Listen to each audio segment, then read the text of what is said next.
Hello students, आज हम discuss करेंगे मुग़ल एडमिनिस्ट्रेशन के बारे में। जैसा कि आप लोग जानते हो कि मुग़ल जो डायनेस्टी है इसको इंडिया में इस्टेब्लिश किया था ज़हरुद्दीन मोहम्मद बाबर के द्वारा 1526 बैटल ऑफ पानीपत की विक्ट्री के साथ में। उन बाबर का शासनकाल काफ़ी अल्पकाल का रहा, 4 इयर्स रूल किया उन्होंने। उसके बाद में उनके पुत्र हुमायूं के द्वारा भारत पर शासन किया गया, लेकिन हुमायूं को भी काफ़ी लंबे समय तक 1540 टू 1555 15 साल तक ईरान में शरण लेनी पड़ी। तो उनको ज़्यादा दोनों ही इन शासकों को अपना एडमिनिस्ट्रेटिव सेटअप इस्टेब्लिश करने का मौका नहीं मिल पाया था। बिना किसी एडमिनिस्ट्रेटिव सेटअप के कोई भी जो है रूल लंबे समय तक और व्यवस्थित तरीके से संभव नहीं है। तो अकबर द ग्रेट एम्पायर को ग्रेट ना सिर्फ उसकी सैन्य सफलताओं की वजह से कहा जाता है, सैन्य सफलताएं अकबर के समान दूसरे शासकों ने भी अचीव की है, लेकिन अकबर को जो ग्रेट रूलर कहा जाता है उसके पीछे उसका एडमिनिस्ट्रेटिव सेटअप और उसकी पॉलिसीज हैं, वो मेन फैक्टर्स हैं। उसकी ग्रेटनेसता में उसकी विक्ट्रीज भी एक फैक्टर है, लेकिन बड़े फैक्टर जो है वो उसके द्वारा एडमिनिस्ट्रेटिव सेटअप स्थापित करना और पॉलिसीज जो है वो वेलफेयर की, सब जनता को साथ में लेके चलने की जो स्कीम्स है उनको लागू करना था। तो इसमें हम देखेंगे administration of Mughal empire, Mughal साम्राज्य का प्रशासन, मुग़ल साम्राज्य में किस तरह शासन प्रशासन चलता था। तो देखिए, इस वीडियो में 3 पार्ट्स में हमने डिवाइड किया है। मनसबदारी सिस्टम, रेवेन्यू सिस्टम एंड सुलह कुल, या यूँ बोलें कि यूनिवर्सल पीस। तो ये अकबर के द्वारा स्टार्ट की गई 3 मेन पॉलिसीज़ थी, मेन एडमिनिस्ट्रेटिव सेटअप्स थे। इन सब की हमें जानकारी कहाँ से मिलती है, सोर्स क्या है इसका, वो हमें जानना ज़रूरी है। तो वो सोर्स है अकबरनामा। अकबरनामा एक सीरीज ऑफ बुक्स है। इसकी 3 बुक्स लिखी गई हैं अकबरनामा में टोटल। राइटर जो थे वो अकबर के जो नवरत्न हैं उन्हीं में से एक अबुल फजल थे। और इसका जो अकबरनामा का लास्ट पार्ट है वो कहलाता है आईने अकबरी। और इस लास्ट पार्ट में ही हमें मुग़ल एडमिनिस्ट्रेशन की जानकारी लॉट ऑफ मात्रा में मिलती है।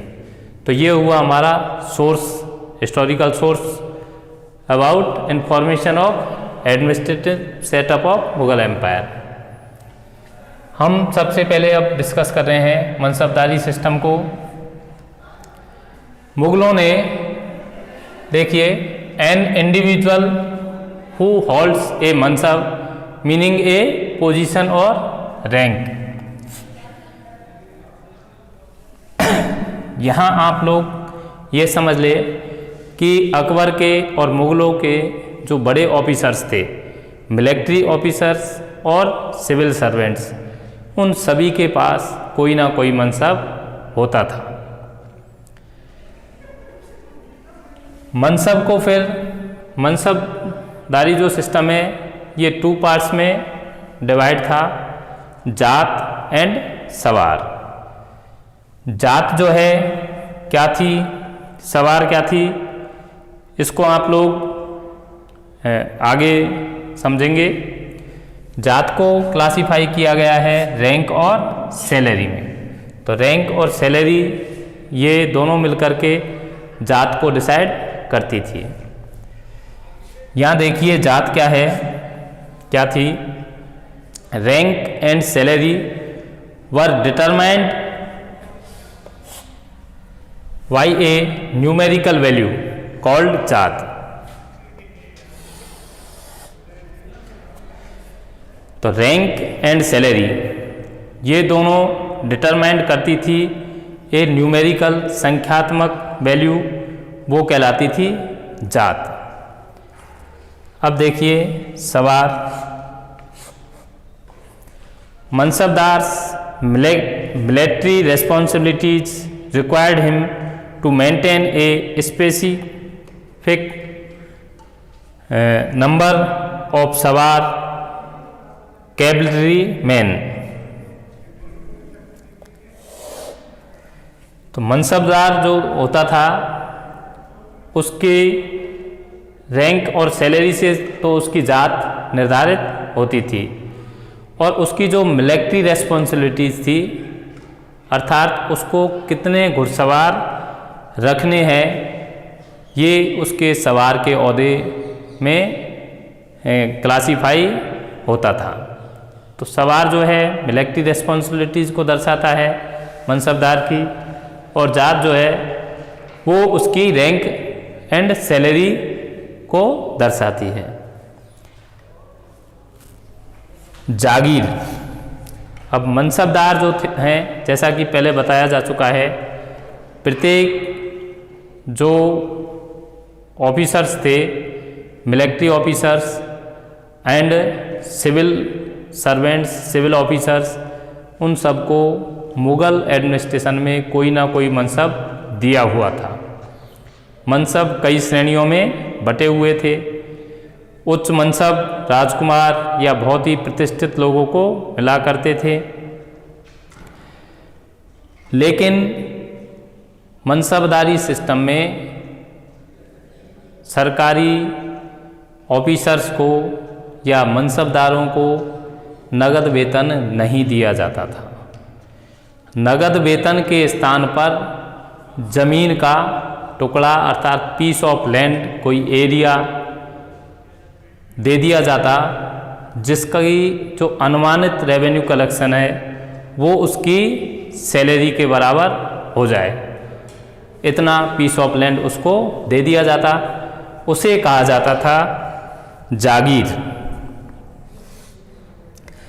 Mansabdars received their salaries as revenue assignments is called jagir. तो ये कंसेप्ट आप लोगों के यहाँ तक अच्छे से क्लियर हो गया होगा। अब हम देखते हैं रेवेन्यू सिस्टम, अर्थात उस समय राजा, या ये कहें कि उस समय की मोनार्कियल गवर्नमेंट, राजतंत्र था, मुग़ल एम्परर्स रूल कर रहे थे, मोनार्कियल गवर्नमेंट थी। तो उस गवर्नमेंट के सोर्स ऑफ इनकम क्या थे? राजस्व। राजस्व कहते हैं सरकार की आय को, इनकम ऑफ गवर्नमेंट। तो गवर्नमेंट के इनकम के सोर्सेज उस समय मेनली फार्मर्स के ऊपर जो टैक्सेस लगाए गए थे वो थे एग्रीकल्चर टैक्सेस थे। एग्रीकल्चर टैक्सेस को उस समय के को 2 टाइप्स में क्लासिफाई किया गया है। जमींदारी सिस्टम एंड जब्त। जमींदारी सिस्टम में जो है ये ट्रेडिशनल रेवेन्यू कलेक्शन का सिस्टम था। इसमें गांव के हेडमैन या कोई रेपुटेड जो गांव के आदमी होते, उससे पूरे गांव का ही टैक्स गवर्नमेंट के द्वारा उसके माध्यम से एक मिडलमैन के माध्यम से कलेक्ट कर लिया जाता था। जबकि जब्त जो सिस्टम है ये Ain-i Dahsala, a system of taxation on the basis of comprehensive survey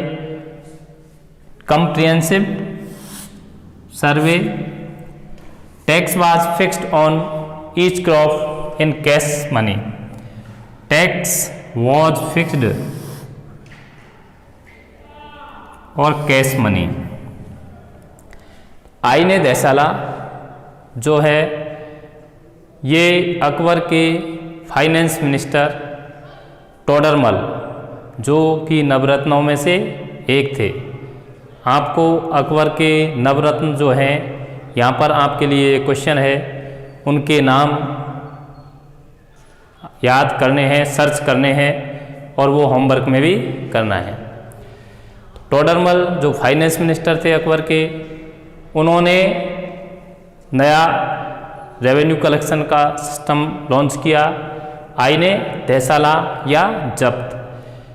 1570 to 1580 का सर्वे करवाया गया, प्रत्येक क्रॉप का, प्रत्येक एरिया वाइज, प्रत्येक प्रोविंसेस वाइज, और उसके एवरेज के आधार पर एक फिक्स फसल की फिक्स रेवेन्यू रेट जो है वो निर्धारित कर दी, और वो रेवेन्यू रेट भी जो थी वो फिक्स्ड कर दी गई और उसे कैश में लेना था।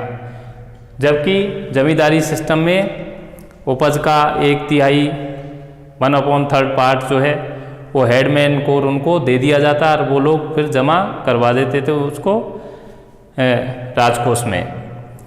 फिर से एक बार जमींदारी सिस्टम को फिर समझते हैं हम। Peasants paid taxes through the rural elites headman and chieftain. तो इन मीडिएटर्स के माध्यम से जो है वो टैक्स गवर्नमेंट को दिया जाता, वो सिस्टम कहलाता जमींदारी सिस्टम। तो बड़ा अंतर जब्त और जमींदारी में ये है कि जब्त में कोई मिडिलमैन नहीं होता था, जबकि जमींदारी सिस्टम में हेडमैन या मिडिलमैन होते थे। ओके, अब हम देखते हैं आगे सुलह कुल या यूनिवर्सल पीस। अकबर का डिफरेंट सेक्टर्स में बहुत ही इम्पोर्टेंट रोल रहा है, इसीलिए हिस्ट्री में इतने रूलर्स हुए हैं, लेकिन इंडियन हिस्ट्री में ग्रेट जिन रूलर्स के नाम के साथ जुड़ा हुआ है वो अकबर है या मौर्यन डायनेस्टी के अशोका है। सुलह कुल, अकबर जो है वो प्रजा को, पूरी प्रजा को अपनी संतान की तरह समझता था। धर्म, जाति या किसी भी आधार पर कोई डिस्क्रिमिनेशन नहीं करता था। सभी को साथ में लेके चलने की उसकी पॉलिसी थी। प्रशासन के सभी पदों पर सभी धर्मों के, जाति के लोगों को प्रतिनिधित्व दिया जाता था। शांति की पॉलिसी जो है पब्लिक के बीच में, वो भी पब्लिक वेलफेयर के माध्यम से चलाई जाती थी। This idea of tolerance did not discriminate between people of different religions in his region. अर्थात ये जो है सुलह कुल का आइडिया, इस के आधार पर अकबर अपने साम्राज्य क्षेत्र के लोगों के बीच धार्मिक आधार पर किसी भी प्रकार का कोई भेदभाव नहीं करता था। स्पेशली आप लोग अपनी टेक्स्ट बुक में पढ़ेंगे उसकी राजपूत पॉलिसी। राजपूत जो कम्युनिटी बहुत ब्रेव कम्युनिटी थी, उसका सहयोग ही उसको इसलिए मिला कि उसने रिलीजियस टैक्स जो था जजिया, जो कि सिर्फ हिंदू मतलब नॉन मुस्लिम्स से लिया जाता था, उसको समाप्त कर दिया। राजपूतों के साथ वैवाहिक संबंध स्थापित किए। इन सारी चीज़ों, ये सारी पॉलिसीज उसकी सुलह कुल की के एक टूल्स थे। Akbar was introduced a new religion दीन ए इलाही इन 1582। अकबर का धार्मिक जो है जिज्ञासा भी उसकी बहुत ज़्यादा थी, इसलिए उसने उसकी जो कैपिटल थी फतेहपुर सीकरी थी। शेख सलीम चिश्ती जो है सलीम चिश्ती की जन्मस्थली थी और उसी आधार पर उससे उसका अकबर का विशेष अटैचमेंट था। फतेहपुर सीकरी में उसने अपनी कैपिटल बनाई, वहाँ इबादत खाना बनवाया। इबादत खाने में सभी धर्म के लोगों को वो बुलाता, चर्चाएं करता और एक परम सत्य को जानने की कोशिश वहाँ की जाती। सभी धर्मों के संतों से बात करने, उनकी चर्चाएं सुनने, परिचर्चाएं, तर्क सुनने के बाद अकबर इस निष्कर्ष पे पहुंचा कि सभी जो धर्म है उनमें सत्यता है, लेकिन पूर्ण सत्यता भी नहीं है। कई मामलों में उनके अंदर कट्टरता है और आडंबरवाद है, अतार्किक बातें हैं। इसलिए अकबर ने अपना एक धर्म चलाया 1582 में, दीन ए इलाही, अबुल फजल के परामर्श पर। अब आप लोग यहाँ देखेंगे कुछ टर्म्स अकबर ने अपने साम्राज्य को, और उसके बाद में अकबर के जो सेटअप है उसको अन्य रूलर्स ने भी अडॉप्ट किया था, मुग़ल रूलर्स ने। तो सूबे में बांट रखा था अपने पूरे साम्राज्य को, कई सूबों में अकबर के द्वारा बांट रखा था। सूबों का जो एडमिनिस्ट्रेशन है, प्रशासन है, उसको चलाने के लिए जो पोस्ट्स, कौन कौन से प्रमुख पदाधिकारी होते थे, उनके बारे में ये कुछ संक्षिप्त जानकारी हम यहाँ लेंगे। सूबा, the Mughal empire was divided into provinces called subah. Mughal साम्राज्य जो प्रोविंसेस, प्रांतों में बटा हुआ था, उन प्रांतों को उस समय सूबा कहा जाता था। सूबे के एडमिनिस्ट्रेशन के लिए सूबेदार होता, दीवान होता, बख्शी, सदर, फौजदार एंड कोतवाल। तो इस प्रकार से ये 6 ऑफिसर्स थे जो कि डिफरेंट क्षेत्र में, डिफरेंट उसमें रेस्पॉन्सिबल थे एडमिनिस्ट्रेशन के लिए। सूबेदार जो था वो एडमिनिस्ट्रेटिव ऑफिसर होता था सूबे का, एडमिनिस्ट्रेटिव ऑफिसर होता था सूबे का, like a district magistrate in present time. वर्तमान समय में जिस प्रकार से जिला कलेक्टर की जिम्मेदारियां होती है, कुछ उसी प्रकार की जिम्मेदारियां सूबेदार की हुआ करती थी। दूसरा जो ऑफिसर होता था वो दीवान होता था। ये होता था फाइनेंशियल ऑफिसर ऑफ ए सूबा। तो सूबे का जो फाइनेंशियल ऑफिसर होता था उसे दीवान कहा जाता था मुगल डायनेस्टी के दौरान। बख्शी, बख्शी जो होता था ये मिलिट्री पे ऑफिसर होता था। मिलिट्री या जो है सिपाहियों को पेमेंट देना, और उनका काम बख्शी का होता था। सदर है, ये रिलीजियस एंड